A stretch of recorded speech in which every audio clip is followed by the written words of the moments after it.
தமிழகம் எங்கும் Max Gold cash for your gold. Max Gold நீங்க தங்க மட்டும் இல்லைங்க, பிளாட்டினம், டைமண்ட், சில்வர், ரூபினி எதை வேணாலும் விற்கலாம். உங்களுக்கான பணம் ரொக்கமா கையிலயோ இல்லைன்னா பேங்க் அக்கௌண்ட்லயோ உடனடியாக செலுத்திடுவாங்க.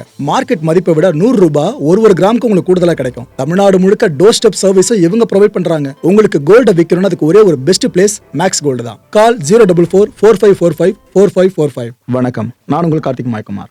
இன்னைக்கு நம்மளோட சினி மாயம் ஷோல ரிவ்யூ பண்ண போற படம் துரந்தர் தி ரிவெஞ்ச். ஹிந்துஸ் எல்லாம் ரொம்ப கோழைங்கல்ல.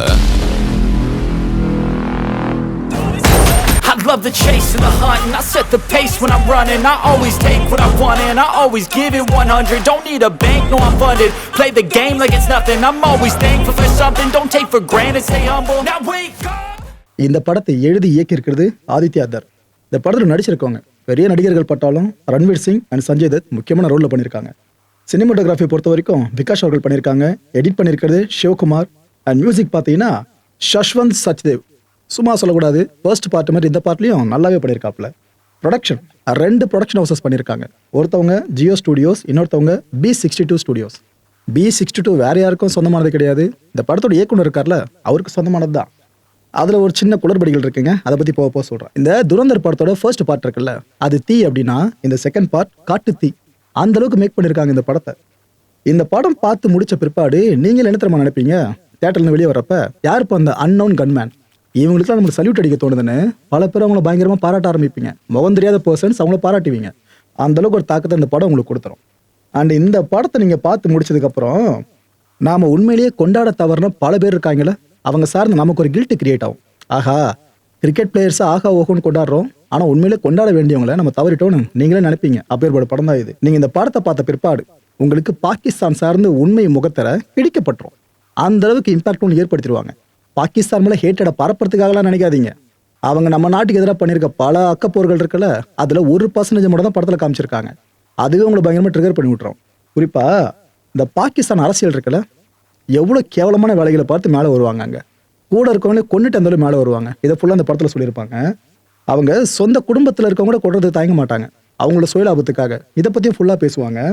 அண்ட் இந்த ஊழல் லஞ்சம் இருக்குல்ல, இது எந்த அளவுக்கு தழைச்சிருக்கு அப்படின்றதையும் பாகிஸ்தான் அரசியல் சார்ந்து அப்படி புட்டு புட்டு வச்சிருப்பாங்க. எந்த அளவுக்கு டீப்பாக அதை பற்றி தெரிஞ்சுக்க முடியுமோ தெரிஞ்சுக்கிட்டு அதுக்கப்புறம் இந்த படத்தை மேக் பண்ணியிருக்காங்க. நீங்கள் பார்த்ததும் புரிஞ்சிருங்க உங்களுக்கு. ஏன்பா நம்ம ஊர் பாலிடிக்ஸாக நம்ம அது இதுன்னு சொல்லுவோம், பாகிஸ்தானில் இவ்வளோ கேவலமாக பாலிடிக்ஸ் நடக்குதுன்னு உங்களுக்கே தெளிவாக தெரிஞ்சிடும். உண்மையா ப்ரோன்னு கேட்டிங்கன்னா உண்மைதான். அங்கே நடக்கிற பாலிடிக்ஸை பற்றி நம்ம சேனலை ஃபாலோ பண்ணுற எல்லாருக்கும் நல்லா தெரிஞ்சிருக்கும். பல கான்டென்ட்ஸ் நீங்களே பார்த்துருப்பீங்க. இந்த படத்தோட பட்ஜெட் இருக்குல்ல, அது ஒரு கட்டத்தில் கையை கடிக்க ஆரம்பிச்சிச்சு போல இருக்கு. இந்த ப்ரொடக்ஷன் கம்பெனி இருக்காங்களா ஜியோ ஸ்டுடியோஸ், அவங்க ஒரு கட்டத்தில் பேக் அடிச்சிட்டாங்க. ஐயோ என்னங்க 4 மணி நேரம் வரைக்கும் படத்தை எடுத்து வச்சிருக்கீங்க, எடிட்டும் பார்த்தீங்கன்னா கட் பண்ணி தூக்க முடியாது சொல்கிறீங்க, எப்படிங்க தேட்டர் கொண்டு வர்றது, ஆளை விடுங்கடா சாமின்ற மாதிரி அவங்க கொஞ்சம் பேக் அடிச்சிட்டாங்க. அதுக்கப்புறம் இந்த படத்தோட இயக்குனர் இருக்கார்ல ஆதித்யா தர், இவரும் இந்த படத்தோட ஹீரோ இருக்கார் பாருங்க ரன்வீர், 2 பேரும் சேர்ந்து கை காசை போட்டு மீதி படத்தை முடிச்சாங்க. ஆனால் இப்போ ஜியோ ஸ்டுடியோஸ் தேட்டரோட ரெஸ்பான்ஸ் பார்த்துட்டு ஆஹா செம்ம ரிசல்ட் கொடுத்துருக்க படம், இந்த படம் சார்ந்த நம்ம அப்படி டவுட் பட்டோன்னு கண்டிப்பாக நினச்சிருப்பாங்க. அவங்களே தப்பு சொல்ல முடியாது. நம்ம ஊரை பொறுத்த வரைக்கும் அதிகபட்சம் 3 மணி நேரத்துக்குள்ளே படத்தை எடுத்து முடியும் தான் எல்லா ப்ரொடியூசர்ஸும் சொல்லுவாங்க. ஆனால் அந்த ட்ரெண்டையே உடைச்சிருக்காங்க பார்த்தீங்களா இந்த படத்து மூலமாக. ஆக்சுவலாக இது ப்ரொபகண்டா மூவின்னு பல பேர் சொல்கிறாங்களே, பாஜகவை பயங்கரமாக ப்ரைஸ் பண்ணுற படம் அப்படி இப்படின்ட்டு. அப்படியே அப்புறம்னு கேட்டிங்கன்னா 100% ப்ரொபகண்டா மூவின்னு சொல்லிட முடியாது. ஆனால் ஒரு 10% படத்தில் ப்ரொபகண்டா அங்கங்கே வரும். ஸ்லைட்டாக காங்கிரஸ் சார்ந்து காங்கிரஸ்ன்ற கட்சியோட பேரையே பயன்படுத்தாமையும் சீண்டி வச்சிருப்பாங்க. அது போல டைலாக் டெடிலாம் படத்தில் வரும். அதை நான் இங்கே சொல்லி ஸ்பாயில் பண்ண விரும்புகிறேங்க, நீங்கள் படத்தை பார்த்து தெரிஞ்சுக்கோங்க. அண்ட் இந்த ரியல் என்கவுண்டர்ஸ் இருக்குல்ல, இந்த பாகிஸ்தான் கேங்ஸ்டர்ஸ் சார்ந்து உண்மையிலே என்னென்ன நடந்துச்சோ அதெல்லாம் தான் அப்படியே ஸ்க்ரீனில் காமிச்சிருக்காங்க. நம்ம ஏற்கனவே இதை பற்றி நிறைய ஸ்டோரிஸ் பண்ணியிருக்கோம், நம்ம சேனலே டைம் இருந்தால் பாருங்கள். அது அப்படியே ஸ்க்ரீனில் பார்க்குற மாதிரி இருந்துச்சுங்களை பார்க்கும்போது இது எந்த அளவுக்கு மேட்சாக இருந்துச்சுன்னா, நாம் ரியல் இன்சிடென்ட் சார்ந்து பார்த்த ஃபோட்டோஸ், வீடியோஸ், அப்புறம் நிறைய ஆர்டிகல்ஸ், இது எல்லாத்தையும் ஸ்க்ரீனில் ப்ரெசர் பண்ண எப்படி இருக்கும், இம்மி பெசங்காமல் அப்படி பண்ணி வச்சுருக்காங்க. உங்களுக்கு நல்லா தெரிஞ்சிருக்கும், இந்த ப்ரெஸ் பீப்புளெலாம் போய்ட்டு அங்கே ஃபுல்லாக அந்த என்கவுண்டர் நடக்கும் போதெல்லாம் கவர் பண்ணிட்டு இருந்தாங்க. அப்போ அவங்க எந்த அளவுக்கு இருந்தாங்களோ, அங்கே யார் யாரெல்லாம் இருந்தாங்களோ அவங்களோட முகசாயில் ஒத்து பல பேர் இந்த படத்தில் பயன்படுத்திக்கலாம்னு சொன்னான். உங்களால் நம்ப முடியுமா? அந்த அளவுக்கு ஒர்க் அவ்வளோ சூப்பராக இருக்குது இந்த படத்தில். தாவூத் இப்ராஹிம் இந்த நபரோட கதை இருக்குல்ல, இதை பற்றி உங்களுக்கு தெரியல அப்படின்னா இந்த படத்தை பார்த்தா தெரிஞ்சுக்கலாம். ஒரு ஒற்றை நபர் இந்தியா சார்ந்து எந்த அளவுக்கு ஹேட்டட் அங்கே பரப்பிட்டு இருந்தாப்புல, தன்னோட வான லட்சியமாகவே இந்தியர்கள் தூக்கத்தை கெடுக்கிறதா ஒரு முழு மூச்சா கொண்டு இருந்தான்ற விஷயத்தையும் இந்த படத்தில் சொல்லியிருப்பாங்க. ஆதித்யா அவர்கள் இந்த படத்தில் தாவூத் அவர்களை பற்றி நிறைய விஷயங்களை நமக்கு வெளிச்சம் போட்டு காமிச்சிருக்காரு. இதெல்லாம் பார்க்குறப்ப ஓ இதெல்லாம் நடந்திருக்குமோ அப்படின்னு நீங்களே கொஞ்சம் வியப்பா பார்க்க ஆரம்பிச்சிருவீங்க. அவ்வளோ டீடைல் தாவூத் இப்ராஹிம் கேரக்டர்ஸா இருந்து படத்துல அவ்வளோ தூரம் ஹெவியா உங்களால பார்க்க முடியும். இந்த படத்துல ஒரே ஒரு ரோல்ல ஒருத்தவங்க வருவாங்க. இந்த இருக்காங்களா இவங்க தான் வந்துட்டு சும்மா ஒரு இன்ஜெக்ட் பண்ணிட்டு போற மாதிரி தான் சீன், அவ்வளவுதான். ஆனா அவங்க யார் தெரியுமாங்க? ஆதித்யா இருக்கார்ல, அவரோட மனைவி. இவங்களும் ஒரு நடிகை தான், அவங்க பேரு யாமி கௌதம். இவங்க தான் இந்த படத்துல சின்ன ரோலை பண்ணியிருப்பாங்க. ஆனா அந்த ரோலை பார்க்கும்போது அந்த அப்படியே ஒரு சில செகண்ட்ஸ் மட்டும் வந்துட்டு போனாலும் இம்பாக்ட் ஏற்படுத்திட்டாங்கப்பா. நமக்கு அவங்க மேல இருக்க கோவம் இருக்குல்ல, அதை இந்த ஒரு கேரக்டரை எஸ்டாப்ளிஷ் பண்ணிட்டு போயிடுச்சுன்னு உங்களுக்கு ஒரு பெருமூச்சு கிடைக்கும். அப்பேற்பட்ட அந்த சின்ன ரோலுக்கு தன்னோட மனைவியை பயன்படுத்திருக்காருன்னா ஆதித்யாதர் இந்த ப்ராஜெக்ட் எவ்வளவு சீரியஸா பார்த்திருக்காருன்னு கண்டிப்பா உங்களுக்கே புரிஞ்சிருக்கும். நான் இந்த படத்தை பார்க்கும்போது பெருசா மிஸ் பண்ணது ரஹ்மான் டெக்கேட்டோட கேரக்டர் தான். டு பி ஃப்ராங்க், இந்த துரந்தர் படத்தோட ஃபர்ஸ்ட் பார்ட் நான் பார்த்தேன் பாத்தீங்களா, இந்த படத்தை பார்க்கறதுக்கு நான் தூண்டினது ஒரு சின்ன சீன் தான். அதாவது நம்ம ரஹ்மான் டெக்கேட் கேரக்டர்ல பண்ணியிருப்பார்ல அக்ஷய் அவர்கள், இவர் கார்ல இருந்து இறங்குவாப்ல, நடந்து வருவாப்ல, இவ்வளவுதான் வந்துட்டு லைட்டா டான்ஸ் மூமெண்ட் போடுவாரு. ஆனா பின்னாடி ஒரு ட்ராக் ஓடும் பாருங்க, மண்டைக்குள்ள ஓடிட்டே இருக்கும். அதை திரும்ப திரும்ப ரீல்ஸ்ல பார்த்ததுக்கு அப்புறம் இந்த படத்தை பார்த்தே அவனு முடிவு பண்ணி போனேன். ஆனா அதுக்கப்புறம் எனக்கு கிடைச்சலாம் சர்ப்ரைஸ் தான். என் நாம இரு படமா இருந்துச்சு. செகண்ட் பார்ட்ல இவரை பெருசா மிஸ் பண்ணிட்டாங்க. ஏன்னா அந்த கேரக்டர் கொடுத்த இம்பாக்ட் அப்படி ரைட்டு. இந்த படத்தோட கதையை பத்தி சொல்லணும்னா ரொம்ப சிம்பிள் தான். ஒரு இந்திய சிங்கம் ஒட்டுமொத்த பாகிஸ்தான் ஓநாய்கள் இருக்குல்ல, அந்த ஒட்டுமொத்த ஓநாய்களை எப்படி ஆளுது, நம்ம இந்தியாவுக்கு எந்த பிரச்சனையும் வரவிடாம ஃபியூச்சர்ல எப்படி இவங்க தடுக்கிறாங்க இந்த ஓநாய்கள் எல்லாத்தையும் அழிச்சு. இதுதான் படம் முழுக்க காமிச்சிருப்பாங்க. ஒன்லைனை பார்க்கறது ரொம்ப ஈஸியா இருக்கும். ஆனா இதை வச்சு 4 மணி நேரம் படத்தை கொடுக்க முடியுமான்னு கேட்டீங்கன்னா கொடுத்துருக்காங்களே, நம்மள உட்கார வச்சிருக்காங்களே. இந்த படத்துல பிளஸ் பாயிண்ட்ஸ் மைனஸ் பாயிண்ட்ஸ் எடுத்துக்கிட்டீங்கன்னா பிளஸ் பாயிண்ட்ஸ் மட்டுமே 11 இருக்கு. ஒன்னா சொல்றேன். இல்ல ஃபர்ஸ்ட் பிளஸ் பாயிண்ட் என்னன்னா, இந்த படத்தோட ஆரம்பத்துல ஒரு ஃபைட் சீக்வன்ஸ் ஒன்று வரும். நான் அடிச்சு சொல்றேன், இந்தியன் சினிமால அந்த அளவுக்கு விறுவிறுன்னு ஃபைட்ஸ் இதுக்கு முன்னாடி எடுத்திருப்பாங்கன்னு தெரியலங்க. நம்மள படத்தோட ஆரம்பத்திலேயே சீட்டோட நுனிக்கு வர வச்சிருவாங்க. அக்ரஷன் இருக்கும் பாருங்க இந்த கேரக்டர் முகத்துல, அப்படி இருந்துச்சு. அந்த ஸ்டண்ட் சீக்வன்ஸ்ல போரே அடிக்கல, அப்படி போச்சு. லென்த்தியான சீக்வன்ஸ் தான், ஆனா சூப்பரா இருந்துச்சு பாக்குறதுக்கு. இந்த ஒரு சீக்வன்ஸ்ல நம்மளுக்கு இந்த படத்தோட செகண்ட் ஹாஃப் பேர் இருக்கு பாருங்க, தி ரிவெஞ்ச்னு சொல்லிட்டு, அதை நம்ம மனசுல விதைச்சிருவாங்க. ஆரம்பத்துல பாத்துறீங்களாப்பா, படம் ஃபுல்லா இப்படிதான் இருக்கு போகுது, பொறுமையா உட்காந்து பாரு, 4 மணி நேரம் ஓடும், பொறுமையா பாருன்னு சொல்லாம சொல்லிட்டாங்க அந்த ஒரு ஃபைட் சீக்வன்ஸ்லயே. ரெண்டாவது பிளஸ் பாயிண்ட் என்னன்னு பாத்தீங்கன்னா ஆதித்யாவோட கான்ஃபிடன்ஸ். எத்தனை டைரக்டர்ஸ்க்கு இந்த கான்ஃபிடன்ஸ் வரும்? இன்ஃபேக்ட் டைரக்டர் ராஜமௌலி அவர்களே இப்ப வியந்து பாராட்டி இருக்காரு.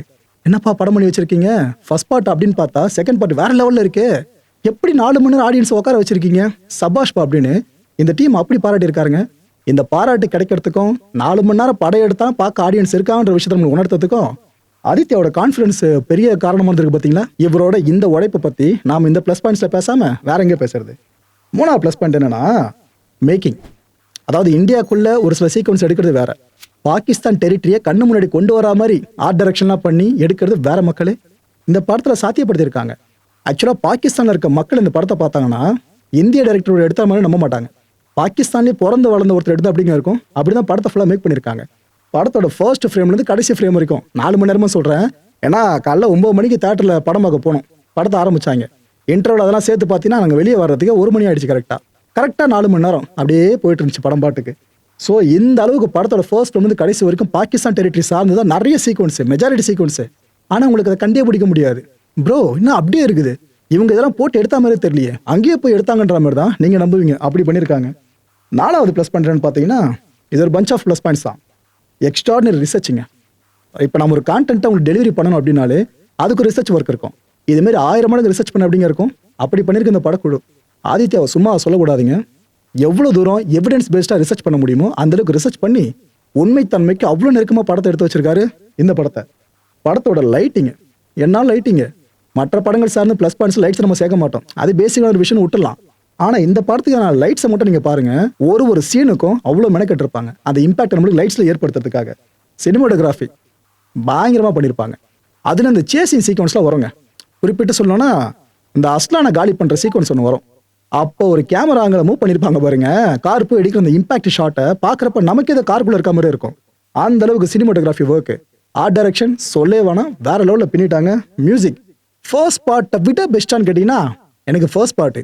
நான் முதலே சொல்லிட்டேன், அந்த ரஹ்மானோட அந்த ஒரு வாக்கிங்ல வர அந்த ட்ராக் அதே நான் ஊந்துட்டேன் அப்படின்ட்டு. அதோட கம்பேர் பண்றப்ப வேணா செகண்ட் பார்ட்ல மியூசிக் கொஞ்சம் டாமினேஷன் கம்மியா இருக்கலாம்.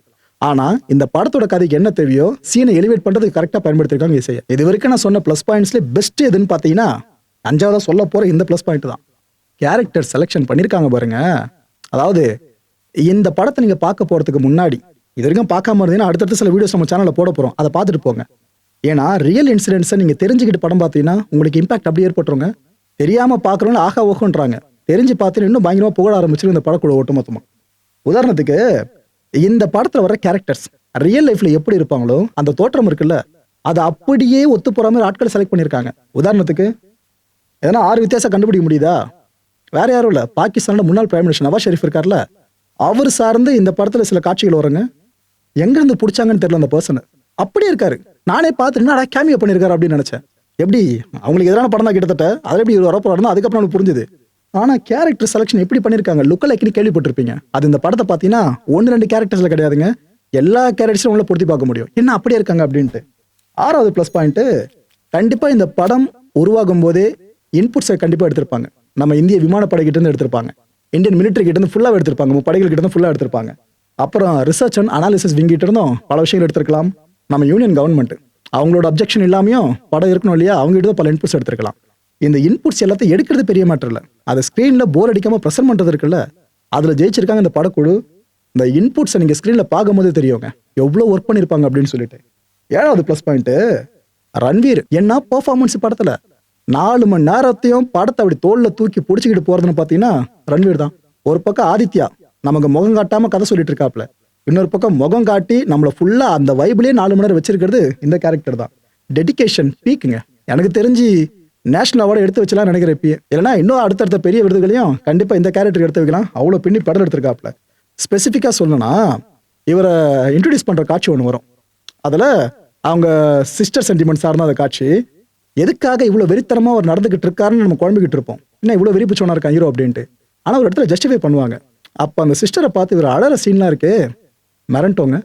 ஏன்னா இந்த அளவுக்கு ஆக்ஷன் பண்றவரு அப்படியே கட் பண்ணா பட்டுன்னு கண்ணுல இருந்து தண்ணியை ஊற்றி அழ ஆரம்பிக்கணும். சாப்பிட்டாருங்க அந்த சீனை, அவ்வளவு சூப்பரா பண்ணியிருந்தாரு.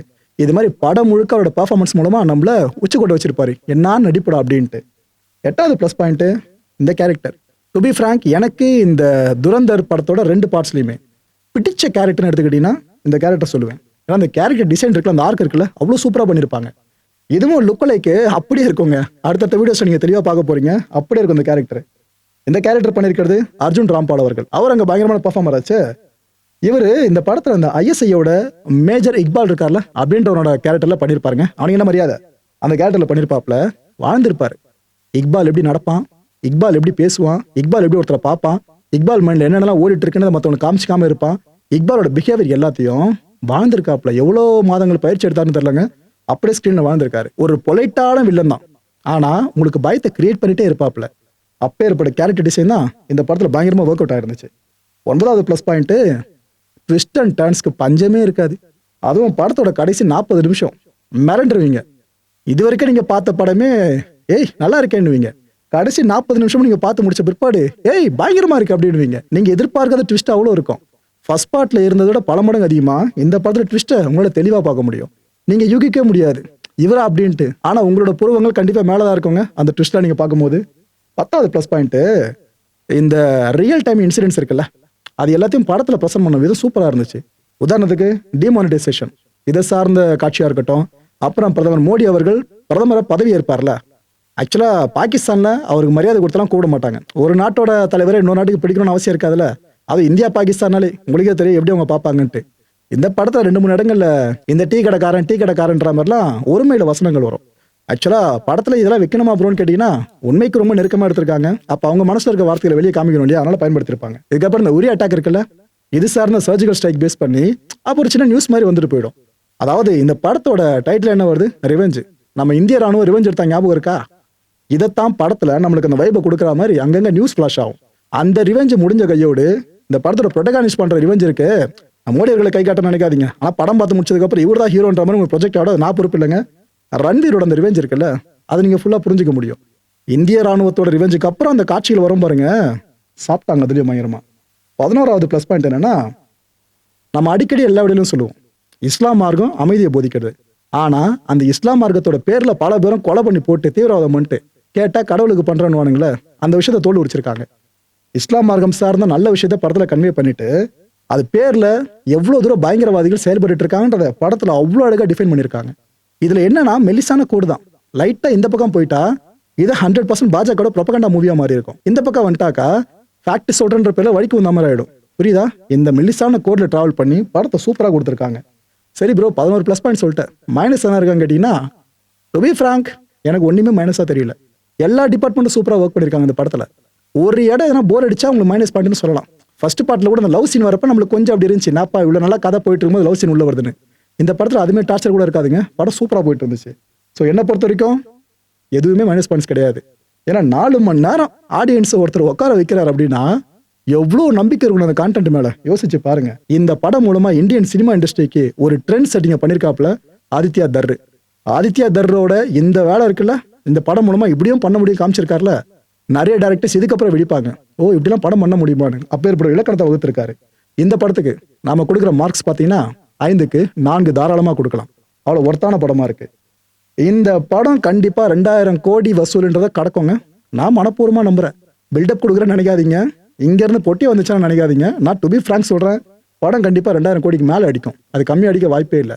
இந்தியன் படங்கள் இது வரைக்கும் கலெக்ட் பண்ண அமௌண்ட்ஸ் இருக்குல்ல, அந்த டாப் லிஸ்ட்ல ஃபர்ஸ்ட்ல இருக்கும் பாருங்க, அந்த லிஸ்ட்ல ஃபர்ஸ்ட் இடத்த இந்த படம் கண்டிப்பா பிடிக்க தான் போகுது. அந்த அளவுக்கு படத்தை கொடுத்துருக்காங்க இந்த படக்குழு.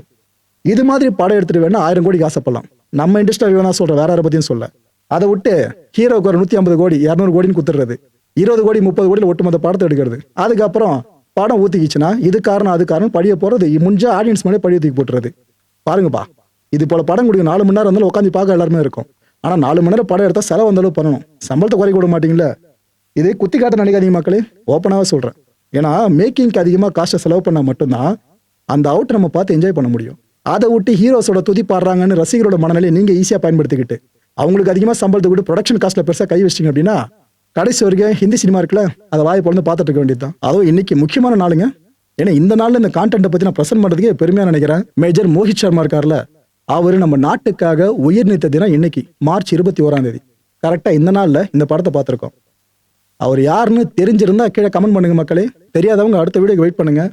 ஸ்கிரீன்ல இந்த ஹீரோ பார்த்துட்டு எல்லாம் கை தட்டணும்ல, நிஜத்துல வாழ்ந்தவர் தான் அவரு, மேஜர் மோஹித் சர்மா அவர்கள். நமக்காக உயிர் நீத்த அந்த வீரர் சார்ந்து இப்ப நம்மளோட அகவணக்கத்தை தாராளமா செலுத்துவோம். இந்த படத்தை நீங்க தாராளமா தியேட்டர் போய் பார்க்கலாங்க. எதுவுமே நீங்க அப்செட் ஆகி வெளியே வராமல கண்டிப்பா இருக்காது, தாராளமா பார்க்கலாம். அனைவருக்கும் இனிய ரமலான் தின நல்வாழ்த்துக்கள். அடுத்த நிகழ்ச்சி சந்திக்கலாம். நன்றி, வணக்கம். தமிழகம் எங்கும் Max Gold, cash for your gold. Max Gold நீங்க தங்க மட்டும் இல்லைங்க, பிளாட்டினம், டைமண்ட், சில்வர், ரூபினி எதை வேணாலும் விற்கலாம். உங்களுக்கான பணம் ரொக்கமா கையிலயோ இல்லைன்னா பேங்க் அக்கௌண்ட்லயோ உடனடியாக செலுத்திடுவாங்க. மார்க்கெட் மதிப்பை விட 100 ரூபாய் ஒரு கிராமுக்கு உங்களுக்கு கூடுதலா கிடைக்கும். தமிழ்நாடு முழுக்க டோர் ஸ்டெப் சர்வீஸும் இவங்க ப்ரொவைட் பண்றாங்க. உங்களுக்கு கோல்ட விற்கணும்னு அதுக்கு ஒரே ஒரு பெஸ்ட் பிளேஸ் மேக்ஸ் கோல்டு தான். கால் 04445454545. என் அன்பார்ந்த மாயம் ஸ்டுடியோஸ் நேயர்களே, மாயம் பக்தின்னு ஆன்மீகத்துக்காக பிரத்யேகமா ஒரு சேனலை கொண்டு வந்திருக்கோம். மறக்காம சப்ஸ்கிரைப் பண்ணி அந்த சேனலுக்கு உங்களோட ஆதரவை மனப்பூர்வமா தெரிவிங்க. வணக்கம் மாயம் ஸ்டுடியோஸ் நண்பர்களே. மாயம் ட்ரெண்ட்ஸ் அப்படின்ற ஒரு புதிய ஃபேஸ்புக் பேஜை ஓப்பன் பண்ணியிருக்கோம்.